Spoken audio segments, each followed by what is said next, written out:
Hello and welcome to the I Want to Know podcast. I'm Josh Spector and I am your host.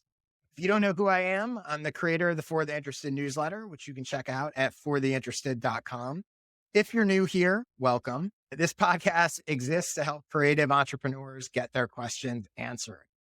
Here's how it works. In each episode, a different guest comes on. They ask me 3 questions. We have about a 10-minute conversation about each of them. I hopefully share some helpful advice to them and you, and that's it. No fluff. We get right into it. Lots of actionable tips and strategies you can put to use to grow your audience and business. Today's guest, I'm really excited to talk to. It's Karthik Puvada. Hopefully I didn't botch that. I know him as KP, and you probably know him as KP as well if you're on Twitter and the internet in general. Often called KP by his friends and audience on the internet. He's a founder, creator, and coach based out of Atlanta. He's also the program director at Day One, a premier founder school backed by Gary Vee and Antler Ventures, and has built several global entrepreneurial communities, including On Deck No Code Fellowship from scratch to $1 million in revenue. With an audience of over 35,000 on Twitter and 7,000 on email, there's a reason he's become known as the building public guy. I've also gotten to know KP recently on Twitter and through the DMs, and I'm really excited to talk to him. I think we see the world in a similar way. So with that in mind, hey, KP, welcome to the show. Thank you so much, Josh. And I want to say this out there. I kind of sang your praises before you hit record, and I don't want to, not say that on air and let your audience not know how much I appreciate you. And I've had a huge surface area with content, with community building, with coaching and all these things. I think intentionally we're going to get to this coaching part. I've coached a lot of people, but I look up to you so much. And you're the ultimate coach's coach. You're so generous in the way you approach your content, your advice, your guidance. It's a quality that I like to embody a lot, and I see that in you so much. So you're my spirit animal Wow. in that aspect. The other thing is you're so clear. The way you think about things is so clear, often comes off in your For the Interested newsletter, and also like your tweets in general, And so the clarity is something that I so envy, man. Like I love how clear you are. And sometimes I DM you like late in the night. I'm like, I need this advice, and you're so generous. I appreciate that. And the last thing I want to say about you, and use this however you want and in whichever clip you want, but there's a sense of like, kind of like going against the grain about you that I admire as well, which is, we talked about this a couple of times where, but everybody is creating a weekly newsletter. You went ahead and created a daily newsletter. That's a one-liner, sometimes the two-liners. Right. And I'm like, damn, like the guts, the chutzpah you have, the way you kind of like, just do it because it's fun or just do it because it's like strategic or clever. But I don't think you're one of those creators who's so obsessed about metrics. I think you care about results. Maybe I'm paraphrasing or kind of projecting, Yeah. but I think you care about results, but I don't think you're obsessed about virality and metrics, which I love. Again, it's a great relief and refreshing to see that. So Wow. Well, thank you that's so much. It's been a great episode. I hope everybody enjoyed it. We'll see you next time. And I hope you enjoyed this episode of People Compliment Josh. my phone number is available to you if you need a hype man. Yeah. Yeah. Wow. This is amazing. This is already my favorite episode. But I guess theoretically we'll keep going and I'll actually try to answer some questions for you and other people. So thank you so much for those compliments. I really appreciate it. And all the things you mentioned are very much things that I set out and try to do. I do try to be clear. I do try to focus on doing things a little differently. I do try to, to your point about metrics, my goal is to really help people and generate results. And there's a lot of, not all metrics are created equal, right? There's a Yeah. lot of vanity metrics out there. So yeah, Yeah. my goal isn't just to have a lot of followers. So I appreciate everything that you said and thank you. Right. Now let's see You if want to I can get to it? hopefully Yeah. live up to a little of it. I know, right? Like, Um, no pressure. But I got three yeah, questions for exactly. you. So yeah, so let's start with what is the first thing you want to know? So the first thing I want to know is someone like me, as we kind of covered in the intro, I have a huge surface area of audience and like, thousands of people.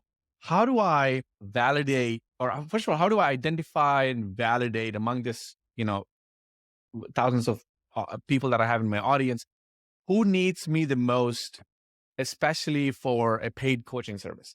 And this Mhm. is something I struggle with. And I've had, of course, I said, like I've had clients, but they were very serendipitous and hard to predict. That's never a good business model, right? And Mhm. they all came like whimsically, like they just like showed up and I served them. But I want to know if there's a way intentionally that I can make it Hmm. a practice that I constantly validate who requires my services and how do I design that experimental validation. Sure.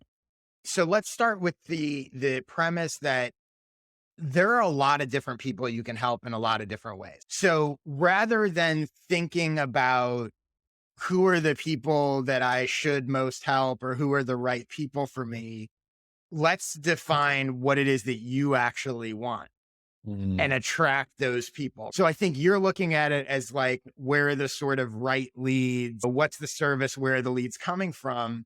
I like to assume that you're going to be successful whichever direction you go, right? mm, I think a lot of people sort of are worried about failure. So they're looking for what's the path that I'm least likely to fail at. Whereas I look at it and go, let's assume that you're going to be able to figure out how to succeed whichever path you want to go. So then the question becomes, if you assume success doing A, B, or C, or helping A, B, or C type of person, who do you most want to help and what do you most want to help them do?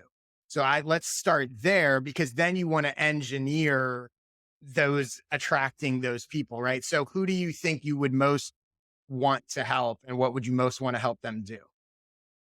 I think specifically first time founders, they tend to underestimate the power of distribution, content, and marketing. And those are my strengths, natural Mhm. strengths. And I don't need to like talk to like third time, fourth time founders who already know these things. It's like peer to peer. We don't, I don't think there's much of my value add. I think the thing I find the most joy in is helping these first time founders crack the code about distribution. How do you build Mhm. distribution into your daily practice, weekly practice, when you don't have a full time growth hire or growth team? Mhm. So then that's where I kind of come in and I give a lot of advice. The line between product advice that I give about how do we tweak the product so that it has Mhm. a viral component to it, the PLG advice, and then content advice around you should post these number of things about your niche. You should Mhm. be top of mind for your customers all the time by creating content and threads. So those are like the combination of things that I share with them. And I find the most joy when they get their first paid customers of 10 paid or 20 paid or something like that. So I think that just comes to mind. I don't know if that is the right niche, but that's one of the top ones. Okay. So I love that you said that. You walked right into the trap, right? So people get hung up looking for the right paths. Yeah. There's an infinite number of right paths, Uh, right? The key is, instead of looking for the right path, the right audience, the right niche, the right whatever, you're picking the one that you want and figuring out how to make it right. So mm, that's different. You can be plenty successful serving first time founders with a focus on distribution and marketing and all the stuff that you just said. Once you make that decision, and look, decisions can always change and your niche and everything mhm. can evolve over time. But if you say right now, I want to focus on that, then the question becomes, to go back to sort of your original question, you're not identifying, you're now saying, how do I attract those people that I most want to work with and Right. think I can best serve to raise their hand, to come to me, whatever. The next part of this question that I would have to you, kind of dissecting your original question, is, okay, we know we want to help first time founders. You want to help them with distribution and marketing and content and X, Y, and Z. There's a relatively clear point A to point B transformation there, right? This is where they are. This is where I want to help them go. The next part of that question is, why do you want to do it by coaching? Because Mm, there's, and again, infinite ways that you can help them. What is the reason that you want it to be coaching? great question. I think because in this, let's say, in a lot of the tactical things that I share and advise founders on requires like nitty gritty deep dives into their Mhm. personalized scenarios, like Mhm. customized situations, unique problems that they may be facing about a particular landing page not converting or a particular cold email sequence not converting. And so it's like hard to generalize some of the advice. I mean, there are some Mhm. parts that are like I can generalize, but specifically I can speak to that business and say, hey, look, here's like the four things that we need to work on. Let's workshop it Mhm. together. And there's a sense of like collaboration, like let's workshop it together that I Mhm. enjoy with that person. And so I think coaching is like a natural extension for that Okay. because I just enjoy the kind of back and forth and brainstorming with them. Okay.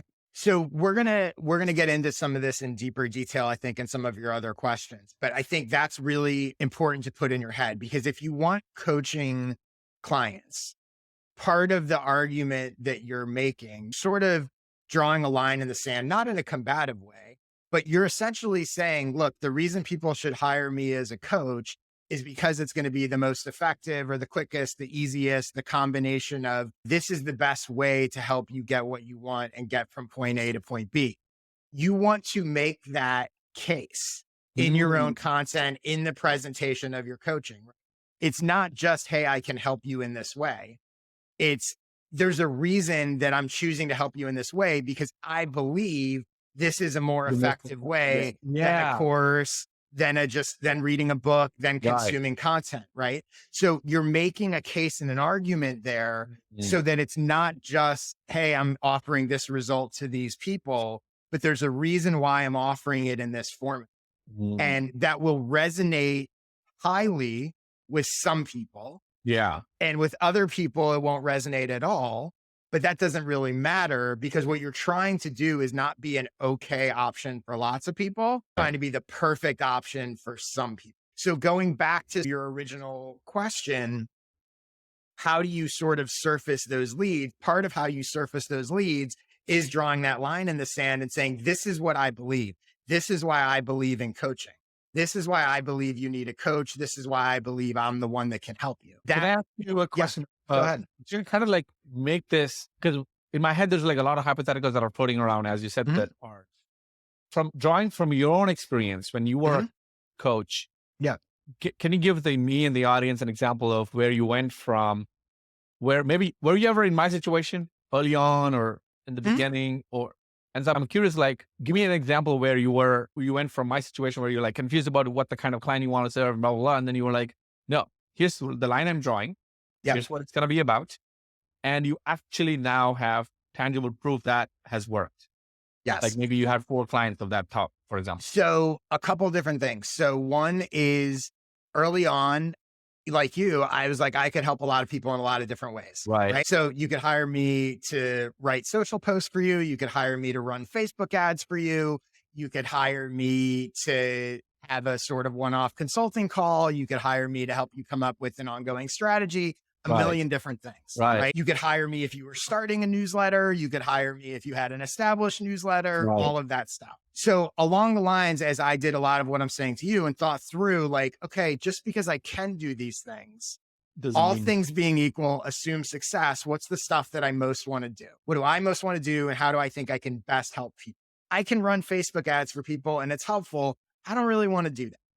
And to be perfectly honest, they're probably better off hiring someone who has full-time Facebook ads, whatever. So I started to eliminate a bunch of that other stuff. I started to focus on, I don't want to do done for you work. I don't want to write for you. I don't want to manage your social posts. I want to do higher level strategy. I'm going to teach you and show you how to do it. I'm not going to do it for you constantly, right? So that narrows down what I'm doing. And then building in stories and reasoning about why it's not make-believe, but that is true. I have a post that I highly recommend, and we'll put a link in the show notes. And it was literally titled, "Read This Before You Hire a Social Media Consultant." Nice. And it's all about all the reasons why I believe people make mistakes when they hire social media consultants. And it was almost an argument not to hire a social media consultant. And I was essentially expressing my point of view. So for yours, it could be, if you're a founder, read this before you hire a coach. And these are all the reasons why you should or shouldn't or whatever, why a coach instead of a course. Again, drawing that line in the sand. And one of the things I said in there, for example, was that I believe when it comes to social media, people overpay for social media management and underpay for social media strategy.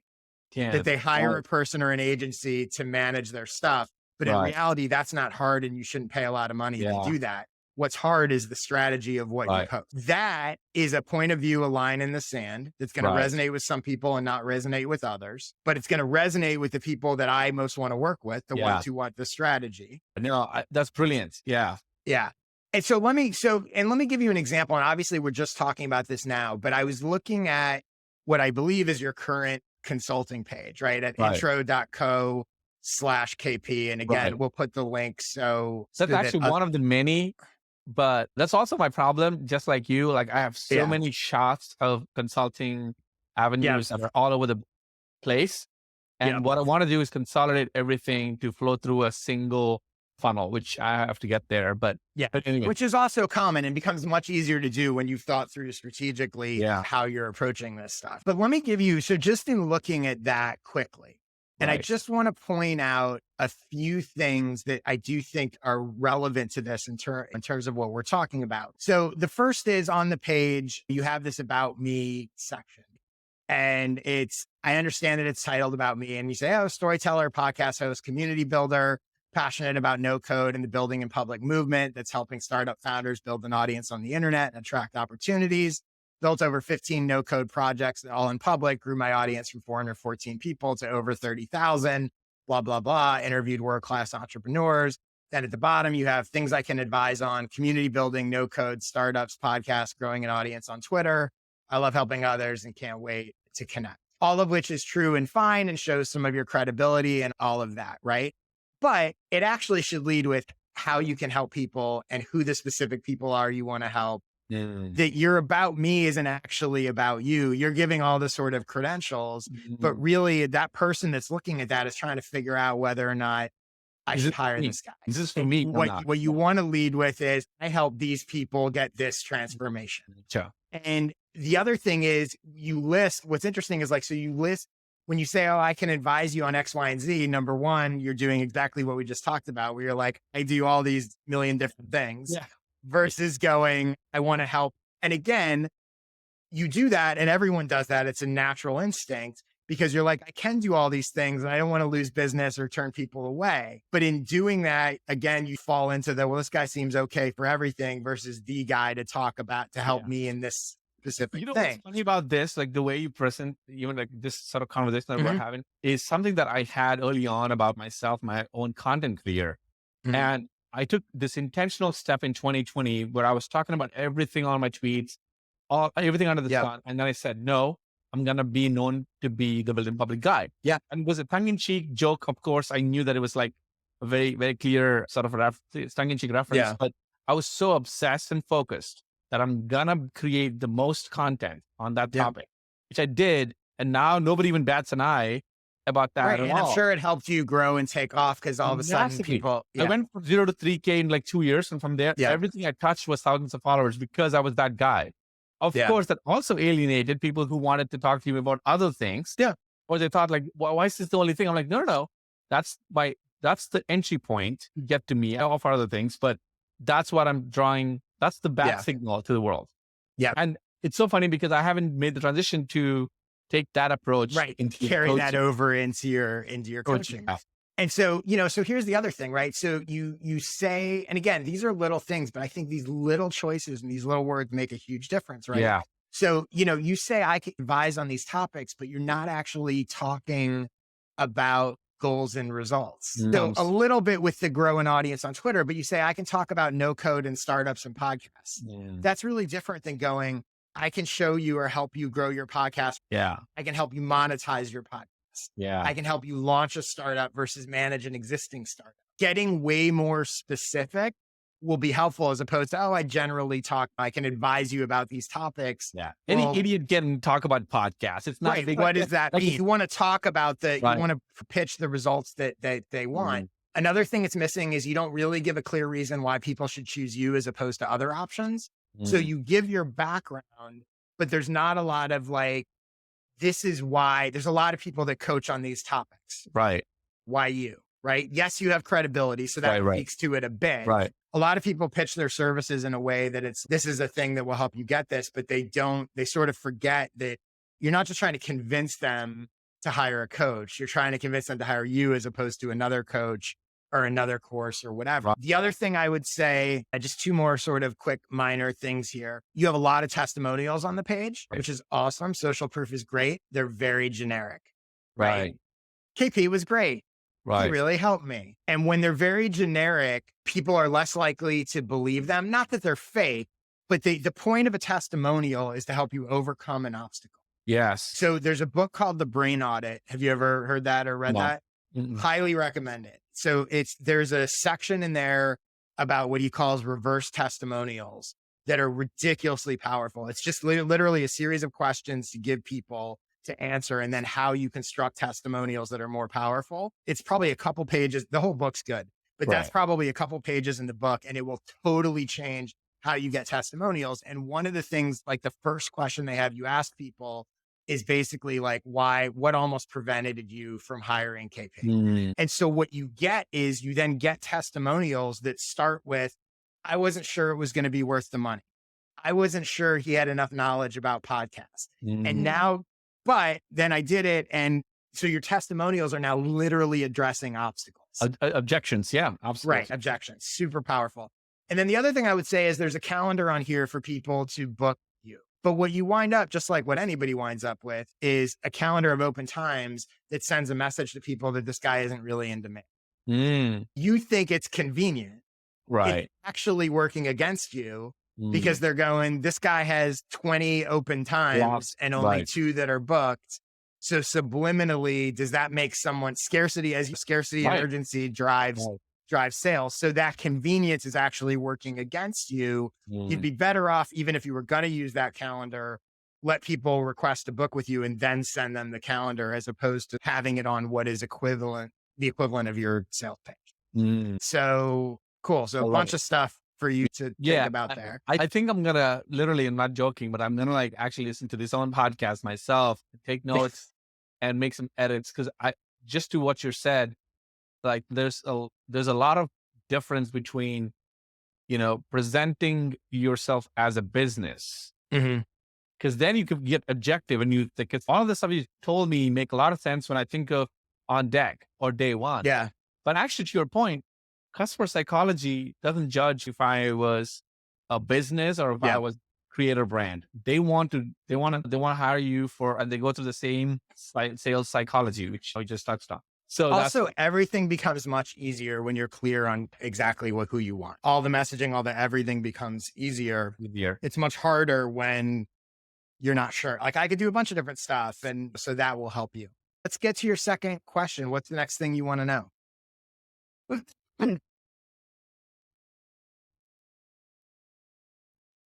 Okay. The second thing I want to know is something that I don't know if I should even think like this. Mhm. And I'm going to be like vulnerable and ask you this anyway, which is, as a coach, sometimes I notice that of course, I collaborate with the people and then we create a transformation, Mhm. and then it's good for them, but it's bad for business. How do you keep bringing back people to you when there's transformation and then they just move on? Like Mhm. how do you present your offering in a way that there's a recurring component to it, not Mhm. just a one-time 2-month project and then they learn the tactics and now they are moving? I feel a little guilty when asking this because I don't No, want. you shouldn't, because I think a lot of people think that this way. Yeah, I love this question. I love the opportunity to talk about this. cool. And I don't think there's a single right answer or right way to do this. So we're going to talk through it. But the first thing I would say is getting someone a positive result that they want or a transformation is never a bad thing, Mm.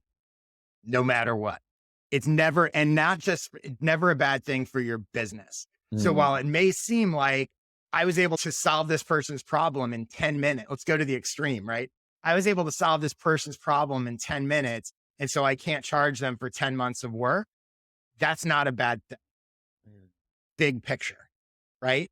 Maybe you lose them as a recurring client, but they tell other people. So that's the first thing. Like anytime you deliver the positive result, it's a good thing, even if it might seem like financially it's not. So let me ask you a question. Let's take a sort of step back, even from the specifics of you, right? And let's talk about coaching in general. Should coaching be an ongoing, forever business? Or is the point of the coach someone that helps you achieve a specific result? Is there an endpoint, or do you view it as something that you do forever? And there's not a right or wrong answer, but I Right. think it's a helpful question to consider. And I'm curious how you think about that. So if I was at the receiving end in this scenario, right? See, I'm the kind of person who enjoys and appreciates having a coach, because to me, a coach is almost like a sparring partner. You and I are doing right now. Yeah. And no matter how much positive results I've gained and accumulated, let's say I went from 36K to 100K followers. Mhm. I will still be wrestling with some newer problems, and Mhm. that will require me to push myself a little bit. Mhm. And I think the framing that I have, which is now coming to me, by the way, just live, is that Yeah. I think of a coach as in the gym, like you have a trainer Yep. and they're just like supporting you. They're like Mhm. spotting you, right? It's the term. Like when you're doing like a press, whatever. Mhm. That's the picture that I have. And if you're a boxer, if you're a world-class elite athlete, you want someone who is strong enough to challenge you, compete with you, not compete, but like challenge Mhm. you, not to brainstorm with you and spar with you. And that's not a 3-month project, not a 10-year Mhm. project. That's my perception. And actually, now that I Okay. think out loud with you, I think that's the kind of clients I want. Okay. If somebody else is looking at this as a short-term 3-month hack, will not Yes. win. I won't enjoy the relationship there. So this is perfect. And this is another one of those line in the sand moments, right? Mm. The truth is, a compelling case can be made that coaching is not an ongoing forever thing. Just like a trainer, there are people who are like, I want a trainer to get me started, to show me what to do, and then I'm good. And then there's other people that are like, I want an ongoing trainer Right. forever. Therapy is another one. There are people like, I need to go to therapy for a little while to figure this out. And there's other people that like therapy is an ongoing thing. It's going to Yeah. help me Yeah. forever. I'm Right. definitely the later camp, but you're in therapy. Right. Yeah. So, right. But what I think is helpful is you, again, either one, you as a coach can succeed with either model, but you have a belief or the people you want to work with are the ones, and I'm even separating the financial piece of it, are the ones that believe that. So in your messaging and your presentation of coaching, you want to draw that line in the sand Mm. and go, I believe that coaching works best done in this way. Mhm. They're gonna eat this up if I write this out. Like, oh Right. my God, So I can those already people will, imagine like the right. 10 people that I know really well who will like eat this up if I put this out there, Josh. But I Right. haven't said it in these words, like to your point. Yeah. Right. Yeah. Right. And that's the key in understanding that, like, I want to serve the people that want that thing. There's some people that aren't going to want that and they're not going to want that commitment. And that's fine. They can go hire a different coach and do it and do a different thing. Separating the business piece of it. I do think it seems like you believe that's the kind of coach that you like to have. That's the kind of coach that you want to be, which completely makes sense. As a thought exercise, if you weren't sure, I think it's helpful to separate and go, is the only reason you want ongoing so you don't have to chase new clients. Some people would fall into that trap, Mm. right? If you were, again, this goes back to assume success. If I Right. guaranteed you the same number of clients and the same amount of money every month, whether you had the same people ongoing forever or just a steady flow of new people coming in, it's an interesting question to think, which Mhm. option would you choose? So that removes the sort of financial incentive, which for Mm. lots of people, that's what's dictating it, right? I want recurring so I don't have to keep, it's Getting dependable and I right. don't have to keep getting stuff. Think you're on, again, this is something for you to think about. I Right. think you're on the end that you do truly believe that sort of longer coaching makes more sense, Right. but you want it for yourself, pull it apart and go, do I really believe that? Or do I just think that's an easier business? Yeah. That's a brilliant question to ponder on. I think all the signs in my personal like consumer life, not as a creator, not as a Mhm. businessman. I've had the same therapist for years. I've had the Mhm. same, I actually have a coach and I Yeah. have the same person. I actually test a couple of people once I like them, once I lock it Mhm. in, build trust with them. Yep. They're with me for a long time, which is so I'm kind of the camp where I like to work with people for the long, Yeah. It this, sounds like you probably are. right. It's helpful to Right. think No, it's a good through. point though, but I think there's also probably a little bit of blend in there where I'm like, it's hard to go Yep. get new clients. But that's a separate business problem altogether. Like to your Right. And not necessarily true. not necessarily true. Right. Yeah. So for me, for example, I do not, for the most part, have ongoing retainer clients. Most people that I work with, even if it's a full on strategy, it's a couple months. Yeah. And for me, I do that. I might do additional projects with them, but for the most part, from a business standpoint, people would be like, oh, you should go get someone on a retainer and all that stuff. But for me, I like working with different people. The variety. Um, The so variety. I like the variety. And I also feel like, again, the work I want to do, the high level strategy stuff, in most cases, like I can get you where you need to go. I'm not doing it for you. So, but that's my personal choice. I could Yeah. definitely go the other the other route as well. One is not better than the other. Right. But so let's operate now under the assumption for the moment that you believe that your line in the sand is you believe coaching is a more long-term thing and an ongoing thing. So now what you want to do is, as you draw that line in the sand, you want to make that case, and essentially the story that you're building around this is comparing yourself to other one-off coaching and justifying and explaining, this is why I do it this way and this is why I think it's better. So let me riff here a little bit of like how that narrative would work, right? So if I were you, I'd be saying things like, and this is both in your messaging, in your marketing, your positioning, and your content. Here's what typically happens when someone hires a coach. They do a few sessions, they get excited, they make a little progress, then the coaching stops and it all falls apart and they go right back to where they were. I believe truly effective coaching has to happen on an ongoing basis and requires a longer term commitment. Phil Jackson didn't just coach the Lakers in the preseason and let them go on their own for the rest of the season. Right. My coaching and my approach to coaching is for people who are ready to make that commitment. Right. For people who want results, not just to feel like they did something to get results and check the box, but they want to actually continue to do it and grow and help address That sounds so much like me. That's why I'm like, oh, laughing. Right. That's so much like me. Yeah. But you can see how that's how you take a line in the sand concept and bring it to life.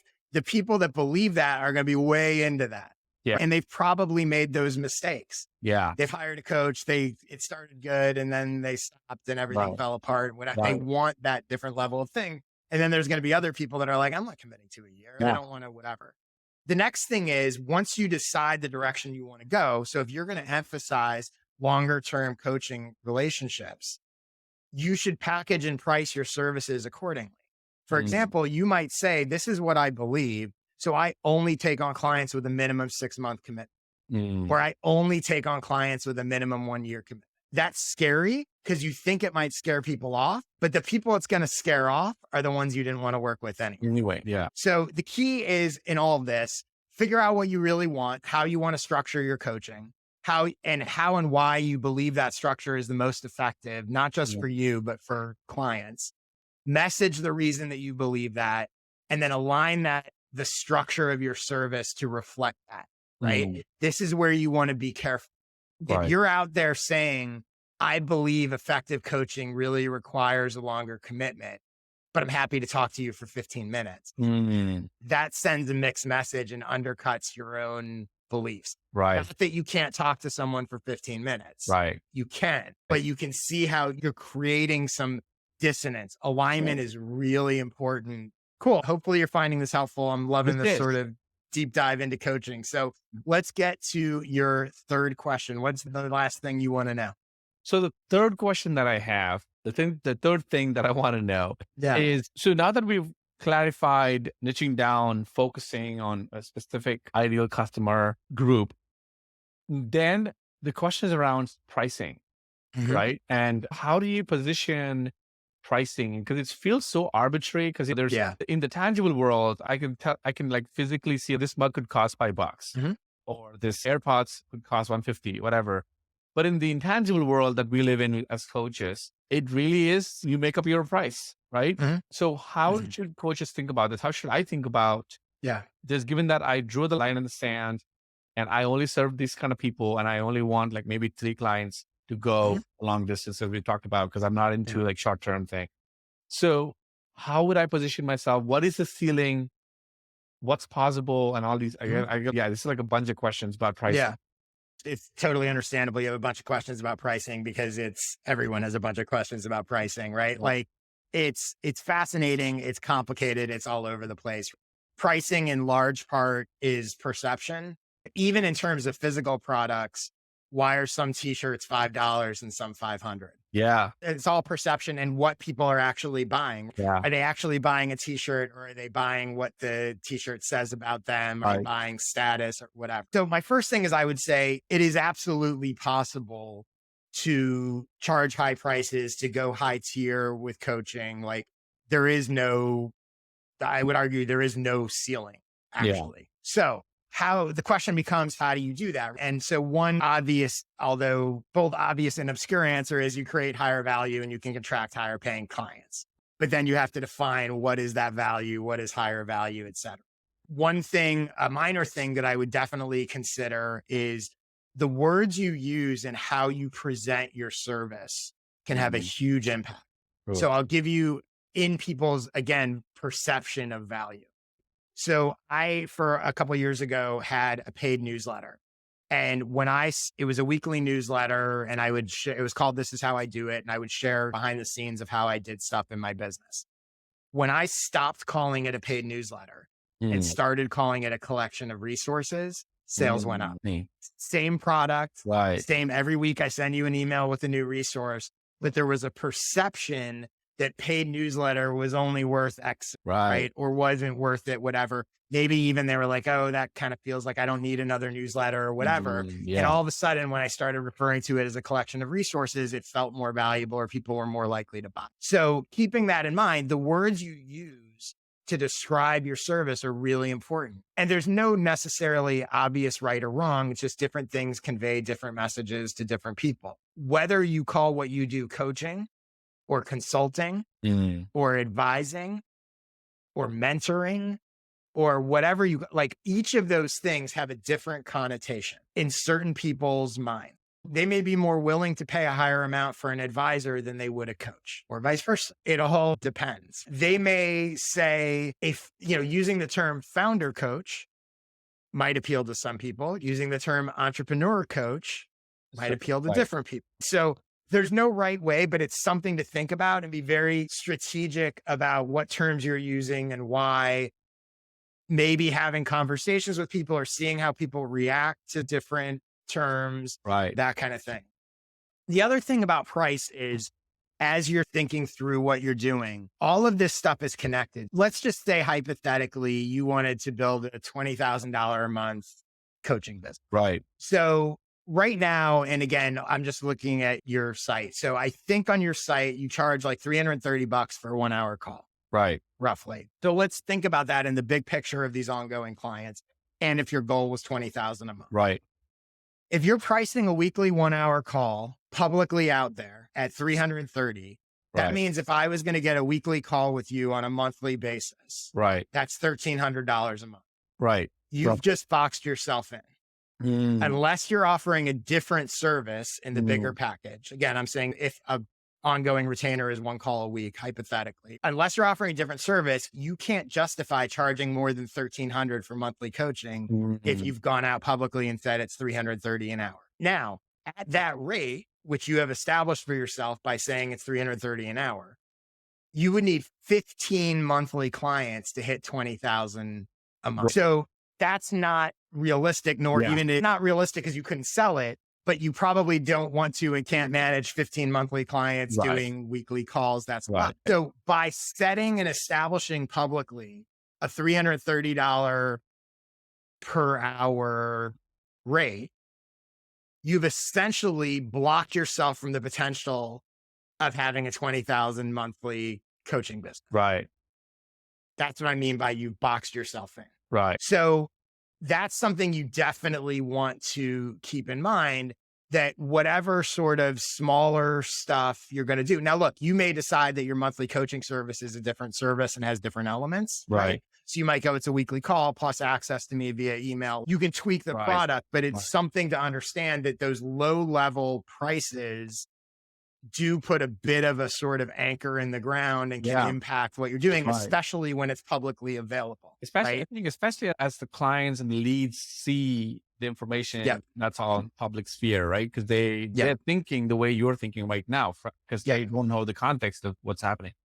No, I think what seems to me would be a clearer strategy is basically reverse engineer how much money do I want to make from a coaching business without losing my sanity. Per month. If that number is 20 or 25K, 30K, whatever, 20 to 30K, put some anchor to it. Say, that's the number that I want. And then reverse engineer that into how many clients do I want to handle a month? Exactly. Because that's all important, because I could get $1,000 per client, 20, which is a pain in the ass. Or maybe I could get 3 clients, 7K, and we're good. So if I want 3 clients or 4 clients only, then Mhm. we reverse engineer and go, okay, how much should I be charging publicly Yep. versus through some other things that I'm doing? Yeah. And what should be the perception value of this, right? Mhm. Yeah.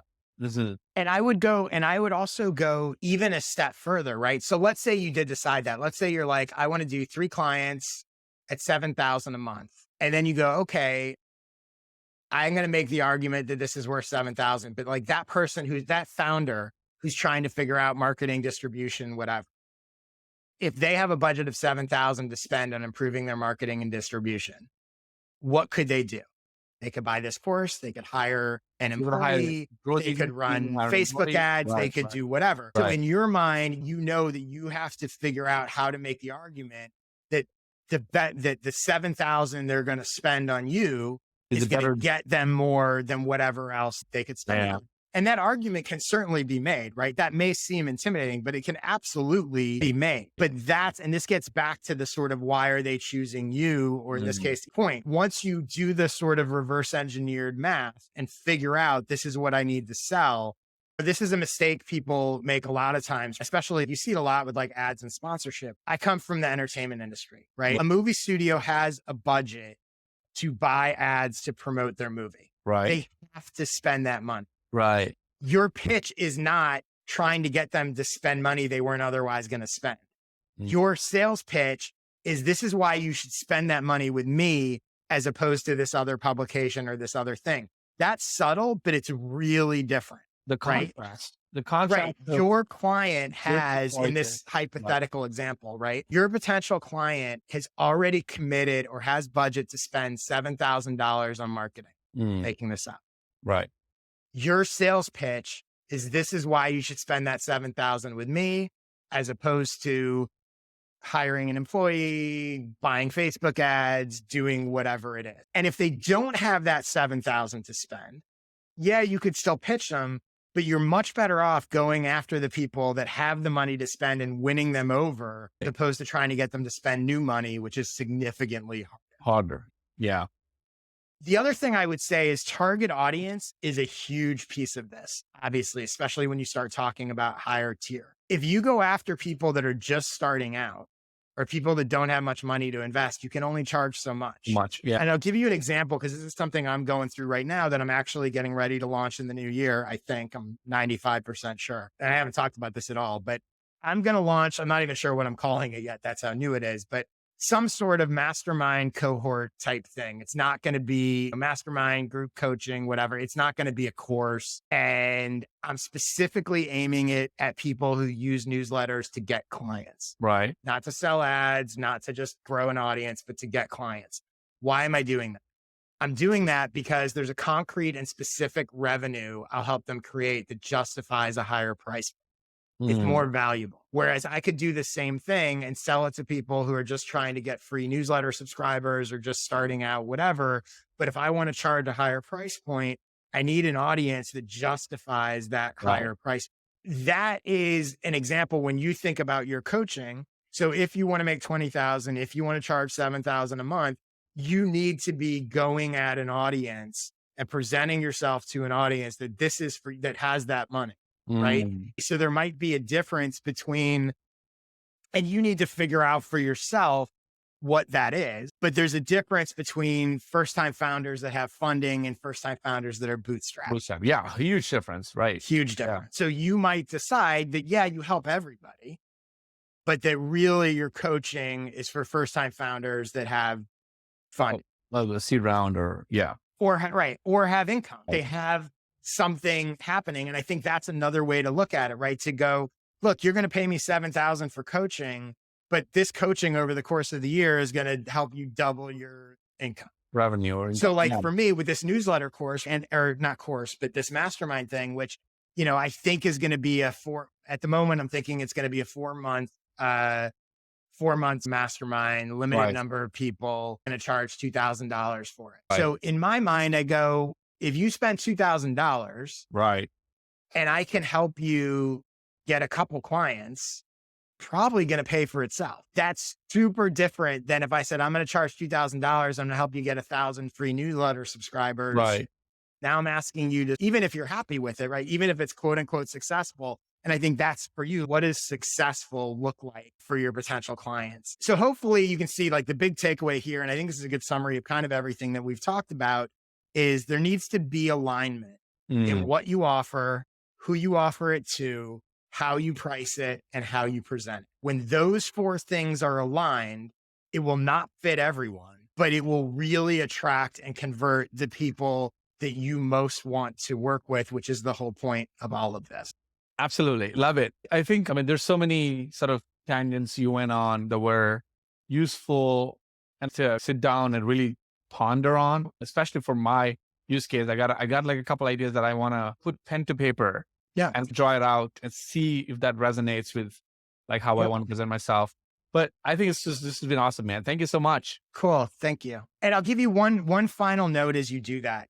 Whatever you decide to do is always going to evolve. Yeah. So people, I think, hesitate. They get paralyzed because they're like, what if it's wrong? What if I decide I didn't want to do this or what? You're not locked into anything. The key to me is that in any given moment, you are being strategic about what you're going after, and knowing that strategy will evolve and change over time. When you're not strategic and you're not specific about what you're trying to do, you get kind of lost and stuck in the morass. Even if it doesn't work, it's helpful for you to go, I'm trying this approach. And ultimately it didn't work and I'll pivot and whatever. Intentionality in the strategy. Yes. The one last thing I'll say here. And I was not expecting a lot of this. I was expecting, of course, because, but I think because I listened to you and I know how you think, but the part that I was not expecting was how you tied strategy to your beliefs about the world and about your niche and about who you are. So the strategy feels like an evolution of your belief system. Yeah. So it started with beliefs. What do I believe? And rather make it very clear. Wes Kale calls these spiky points of view, etc. Yeah. Like those beliefs lead to the strategy, which is very clear now. Because if you're really believing in those things, your strategy is clear. If you half-ass believe them, then it's unclear. If you really believe them, your strategy is clear. Now, from strategy, you take them into experimentation and execution. Let's see if this resonates. Because sometimes that may not happen. You may not get the resonance and you have to pivot. But strategy will stay the same or at least aligned with the beliefs. And that's coupling that I think is very surprising to me here, but in a good way. Yeah, no, said. I think you may have said it better than I did. And I think that's a great point. And I also think that's why it will evolve because our beliefs always evolve. Yeah. So if strategy comes out of beliefs and your beliefs are evolving over time based on your life experiences and everything else, then it only makes sense that the way you approach it and the things you want will also evolve. Right. So thank you for the awesome questions. I think a lot of people are going to hopefully find this valuable. Tell people where they can follow you, what you want them to check out, any of that stuff that you want to mention. Of course, the pleasure is mine. I want to say that first. But yeah, people can follow me on Twitter at thisiskp_, and they can go check out my website, thisiskp.com. Cool. And for me, again, my newsletter, fortheinterested.com/subscribe is where you can get that. My skill sessions are a series of video workshops. You can get those at joshspector.com/sessions. If you'd like to talk about hiring me as a coach or consultant, I won't lock you up for years at a time. That's not my way. joshspector.com/consultant. I am on Twitter all the time, tweeting back and forth with KP. You can find me at jspector. And if you'd like to come on the show and ask me some questions, go to joshspector.com/questions to apply. And of course, as always, rate, review, spread the word, tell people. If you want to get a retweeted to reach my 25,000 followers, go tell people in your tweet, tag me and tell people to check out the show. I will most likely retweet you. That's about it. Thank you, KP. Thanks everyone for your interest. And I will see you next week.